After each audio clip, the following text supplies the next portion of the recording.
ಎಲ್ಲ ನನ್ನ ಸ್ಪರ್ಧಾ ಮಿತ್ರರಿಗೆ ವಂದನೆಗಳನ್ನು ಹೇಳುತ್ತಾ ಎಲ್ಲರಿಗೆ ನಮಸ್ಕಾರಗಳನ್ನು ಮಾಡುತ್ತಾ welcome to my YouTube channel ಅಂತ ಹೇಳ್ತಾ ಇವತ್ತಿನ ವಿಡಿಯೋವನ್ನು ಶುರು ಮಾಡ್ತಿದ್ದೀನಿ. ನಿನ್ನೆಯ ವಿಡಿಯೋದಲ್ಲಿ ನಾನು 3 ರಾಜ್ಯದ ಬಗ್ಗೆ ಸಂಪೂರ್ಣವಾಗಿ ನಿಮಗೆ ಮಾಹಿತಿಗಳನ್ನು ತಿಳಿಸಿಕೊಟ್ಟಿದ್ದೇನೆ.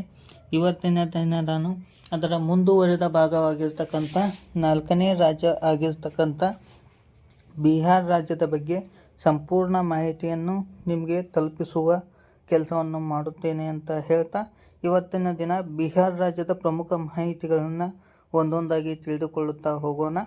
ಮೊದಲಿಗೆ ಬಿಹಾರ್ ರಾಜ್ಯದ ರಾಜಧಾನಿ ಯಾವುದಪ್ಪ ಅಂದರೆ ಪಾಟ್ನಾ.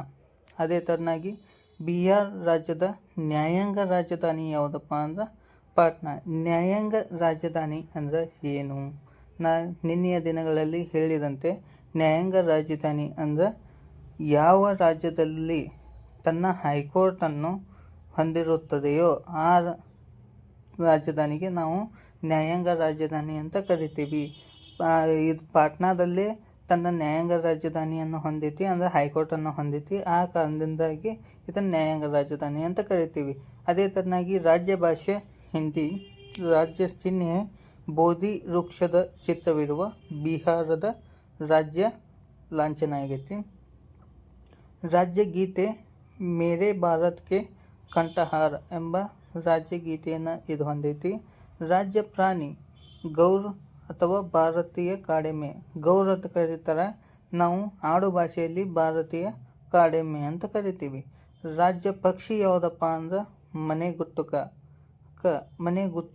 ಗುಟ್ಟುಕ ಅಂತ ಕರಿತೀವಿ. ಇದಕ್ಕೆ ನಾವು ಗುಬ್ಬಚ್ಚಿ ಅಂತ ಕೂಡ ಕರಿತೀವಿ. ರಾಜ್ಯ ವೃಕ್ಷ ಯಾವುದಪ್ಪ ಅಂದ್ರೆ ಅಶ್ವತ್ಥ ಅದನ್ನು ಕರಿತೀವಿ, ಪೀಪಲ್ ಅಂತೂ ಕರಿತೀವಿ. ರಾಜ್ಯ ಕ್ರೀಡೆ ಕಬಡ್ಡಿ. ರಾಜ್ಯ ನೃತ್ಯ ಯಾವುದಪ್ಪ ಅಂದ್ರೆ ಬಿದಿಶಿಯಾ ಎಂಬ ರಾಜ್ಯ ನೃತ್ಯವನ್ನು ಇದು ಹೊಂದಿದೆ. ರಾಜ್ಯ ಪುಷ್ಪ ಯಾವುದಪ್ಪ ಅಂದ್ರೆ ಈ ರಾಜ್ಯದ ಪುಷ್ಪ ಯಾವುದಪ್ಪ ಅಂದ್ರೆ ಕಚ್ಚಾರ ಎಂಬ ರಾಜ್ಯ ಪುಷ್ಪವನ್ನು ಈ ರಾಜ್ಯ ಹೊಂದೈತಿ. ರಾಜ್ಯದ ಮುಖ್ಯಮಂತ್ರಿಗಳು ಯಾರಪ್ಪ ಅಂದ್ರೆ ಸಾಮ್ರಾಟ್ ಚೌಧರಿ ಅವರು ಅದರ. ರಾಜ್ಯದ ರಾಜ್ಯಪಾಲರು ಯಾರಪ್ಪ ಅಂದ್ರೆ ಲೆಫ್ಟಿನೆಂಟ್ ಜನರಲ್ ಸೈಯದ್ ಅತಾ ಹಸೈನ್ ಅವರು ಅದರ. ಇವರಿಬ್ಬರು ಕೂಡ 2026ರಲ್ಲಿಯೇ ಆಯ್ಕೆಯಾದವರಾದ್ದರಿಂದ ಇದು ಕರೆಂಟ್ ಅಫೇರ್ಸ್ ಟಾಪಿಕ್ ಕೂಡ ಹೌದು ಅಂತ ಹೇಳಬಹುದಾಗುತ್ತೆ. ಅದೇ ಥರನಾಗಿ ಈ ರಾಜ್ಯದಲ್ಲಿರುವ ಲೋಕಸಭೆ ಸದಸ್ಯರ ಸಂಖ್ಯೆ ಎಷ್ಟಪ್ಪ ಅಂದ್ರೆ 40 ಜನ. ವಿಧಾನಸಭೆ ಸದಸ್ಯರ ಸಂಖ್ಯೆ ಎಷ್ಟಪ್ಪ ಅಂದ್ರೆ 243 ಜನ. ರಾಜ್ಯಸಭೆ ಸದಸ್ಯರ ಸಂಖ್ಯೆ ಎಷ್ಟಪ್ಪ ಅಂದ್ರೆ 16 ಜನ.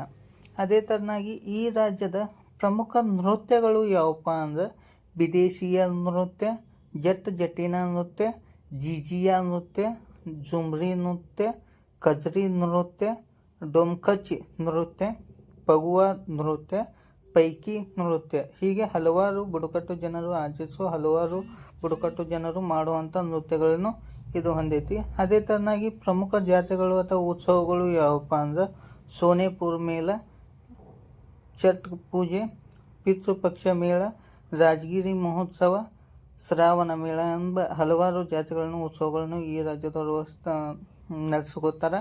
ಪ್ರಮುಖ ಚಿತ್ರಕಲೆಗಳು ಯಾವಪ್ಪ ಅಂದರೆ ಇಲ್ಲಿನೂ ಮಧುಬನಿ, ಮಿತಾಲಿ ಚಿತ್ರಕಲೆ, ಮಂಜೂಷಾ ಕಲೆ, ಟಿಕುಲಿ ಕಲೆಗಳನ್ನು ಇವರು ಮಾಡ್ತಾರೆ. ಅದೇ ಥರನಾಗಿ ಇಲ್ಲಿರುವ ಪ್ರಮುಖ ಕೋಟೆಗಳು ಯಾವಪ್ಪ ಅಂದ್ರೆ ರೋಹ್ತಾಸ್ಗಢ್ ಕೋಟೆ, ಶೇರ್ಗಢ್ ಕೋಟೆ, ಮುಂಗೇರಾ ಕೋಟೆ, ರಾಜಗಿರ್ ಕೋಟೆ.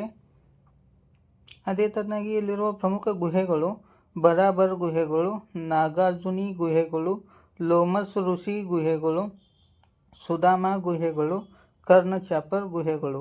ಅದೇ ಥರನಾಗಿ ಇಲ್ಲಿರುವ ಪ್ರಮುಖ ರಾಷ್ಟ್ರೀಯ ಉದ್ಯಾನವನಗಳು ಯಾವಪ್ಪ ಅಂದ್ರೆ ವಾಲ್ಮೀಕಿ ರಾಷ್ಟ್ರೀಯ ಉದ್ಯಾನವನ ಇಲ್ಲಿರುವ ಪ್ರಮುಖ ರಾಷ್ಟ್ರೀಯ ಉದ್ಯಾನವನ ಆಗೈತಿ. ಇಲ್ಲಿರುವ ರಾಮ್ಸರ್ ತಾಣಗಳು ಯಾವಪ್ಪ ಅಂದ್ರೆ ಕಬರ್ ತಾಲ್ ಅಥವಾ ಕಮ್ವರ್ ತಾಲ್ ಎಂಬ ರಾಷ್ಟ್ರೀಯ ಉದ್ಯಾನವನ ಏನಪ್ಪ ಅಂದ್ರೆ ರಾಮ್ಸರ್ ತಾಣವನ್ನು ಹೊಂದೈತಿ. ಇಲ್ಲಿರುವ ಮತ್ತು ಪಕ್ಷಿಧಾಮಗಳು ಯಾವಪ್ಪ ಅಂದ್ರೆ ನಾಗಿ ಪಕ್ಷಿಧಾಮ, ನಕ್ಟಿ ಪಕ್ಷಿಧಾಮ ಎಂಬ ಪಕ್ಷಿಧಾಮಗಳನ್ನು ಇದು ಹೊಂದೈತೆ ಅಂತ ಹೇಳ್ಬೋದಾಗಿದೆ. ಇಲ್ಲಿರುವ ಪ್ರಮುಖ ಬುಡಕಟ್ಟು ಜನಾಂಗಗಳು ಯಾರಪ್ಪ ಅಂದ್ರೆ ಸಂತಾಲ, ವರಾಮ, ಮುಂಡಾ, ನೆಕ್ಸ್ಟ್ ಹೋ, ಕರ್ವಾರ, ಬಿರ್ಹೋರ ಎಂಬ ಪ್ರಮುಖವಾಗಿ ಬುಡಕಟ್ಟು ಜನಾಂಗಗಳನ್ನು ಈ ರಾಜ್ಯ ಹೊಂದಿದೆ. ಅದಲ್ಲದೆ ಬಿಹಾರವನ್ನು ಸುತ್ತುವರಿದ ರಾಜ್ಯಗಳು ಯಾವಪ್ಪ ಅಂದ್ರೆ ಉತ್ತರ ಪ್ರದೇಶ, ಜಾರ್ಖಂಡ, ಪಶ್ಚಿಮ ಬಂಗಾಳ. ಅದೇ ಥರನಾಗಿ ಒಂದು ರಾಷ್ಟ್ರದೊಂದಿಗೆ ಇದು ಗಡಿಯನ್ನು ಕೂಡ ಹೊಂದೈತಿ. ದೇಶ ಗಡಿ ಯಾವುದಪ್ಪ ಅಂದ್ರೆ ನೇಪಾಳದೊಂದಿಗೆ ತನ್ನ ಗಡಿಯನ್ನು ಕೂಡ ಈ ರಾಜ್ಯ ಹೊಂದಿದೆ. ಇಷ್ಟು ಬಿಹಾರ ರಾಜ್ಯದ ಸಂಪೂರ್ಣ ಮಾಹಿತಿ. ಇದಷ್ಟೇ ಅಲ್ಲದೆ ಹಲವಾರು ರೀತಿಯಾದ ಪರೀಕ್ಷೆಗಳಿಗೆ ಇದರಲ್ಲಿಯೇ ಕ್ವಶನ್ಗಳು ಬಂದಿರುವುದರಿಂದ ಈ ಬಿಹಾರ ರಾಜ್ಯದ ಬಗ್ಗೆ ಈ 25 ಟಾಪಿಕ್ಸ್ಗಳನ್ನು ನೀವು ನೆನಪಿಟ್ಟಿದ್ದೇ ಆದರೆ ಬಿಹಾರ ರಾಜ್ಯದ ಮೇಲೆ ಯಾವುದೇ ಕ್ವಶನ್ಗಳು ಬಂದ್ರೂ ನೀವು ಅಟೆಂಪ್ಟ್ ಮಾಡ್ತೀರಿ ಅಂತ ಹೇಳ್ತೀನಿ. ಅದೇ ಥರನಾಗಿ ಇದು ನಮ್ಮ ಯೂಟ್ಯೂಬ್ ಚಾನಲ. ಇದನ್ನು ಸಬ್ಸ್ಕ್ರೈಬ್ ಮಾಡಿ ಇಟ್ಕೊಳ್ಳಿ, ಶೇರ್ ಮಾಡಿ, ಲೈಕ್ ಮಾಡಿ ಅಂತ ಹೇಳ್ತಾ ಮುಂದಿನ ವಿಡಿಯೋದಲ್ಲಿ ಮತ್ತು ಇನ್ನೊಂದು ರಾಜ್ಯದ ಬಗ್ಗೆ ನಾನು ನಿಮ್ಮ ಮುಂದೆ ತಂದಿಡುತ್ತೀನಿ, ನಿಮಗೆ ತಿಳಿಸಲು ಪ್ರಯತ್ನ ಮಾಡ್ತೀನಿ ಅಂತ ಹೇಳ್ತಾ ಇಷ್ಟು ಹೇಳಿ ಇವತ್ತಿನ ಕ್ಲಾಸನ್ನು ಇಲ್ಲಿಗೆ ಮುಗಿಸ್ತಿದ್ದೀನಿ. ದಿನದಿಂದ ದಿನಕ್ಕೆ ಒಂದು ರಾಜ್ಯದ ಮಾಹಿತಿಯನ್ನು ನಾನು ತಿಳಿಸುತ್ತಾ ಹೋಗುತ್ತೇನೆ. ಅದೇ ರೀತಿ ಮುಂದಿನ ರಾಜ್ಯಗಳ ಮಾಹಿತಿ ನಿಮಗೆ ಬೇಕಾದರೆ ನನ್ನ ಯೂಟ್ಯೂಬ್ ಚಾನಲನ್ನು ಸಬ್ಸ್ಕ್ರೈಬ್ ಮಾಡ್ಕೊಳ್ಳಿ ಅಂತ ಹೇಳ್ತಾ ಇವತ್ತಿನ ವಿಡಿಯೋವನ್ನು ಮುಗಿಸ್ತಿದ್ದೀನಿ. ಧನ್ಯವಾದಗಳು.